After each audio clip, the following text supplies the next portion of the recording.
భావించారు. అంటే ఈ ప్రాజెక్టుని మొదట్లో చెన్నైకి నీరు అందించడమే లక్ష్యంగా ప్రతిపాదించారు.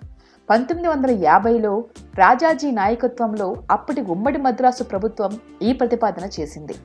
అంటే నాగార్జున సాగర్ ప్రాజెక్టు కట్టకముందే ఈ ప్రాజెక్టును కట్టాలనుకున్నారు. మొదట్లో దీనికి కృష్ణా పెన్నా ప్రాజెక్ట్ అని పేరు పెట్టారు. అయితే నిపుణుల సంఘం దీన్ని ఆమోదించలేదు. నల్గొండ జిల్లా నందికొండ దీనికి అనువైనదిగా సూచించింది. అక్కడే నాగార్జున సాగర్ ప్రాజెక్టు నిర్మాణం జరిగింది. కానీ తెలుగుగంగ ప్రాజెక్టు మాత్రం కార్యరూపం దాల్చలేదు. చెన్నై నీటి సమస్య కూడా అలాగే ఉండిపోయింది.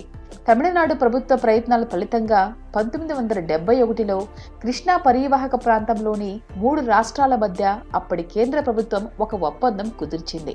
దీని ప్రకారం మహారాష్ట్ర, కర్ణాటక, ఆంధ్రప్రదేశ్ తమ వాటాలో నుంచి తలా 5 టీఎంసీల నీటిని చెన్నై తాగునీటి కోసం కేటాయించాలి. 1976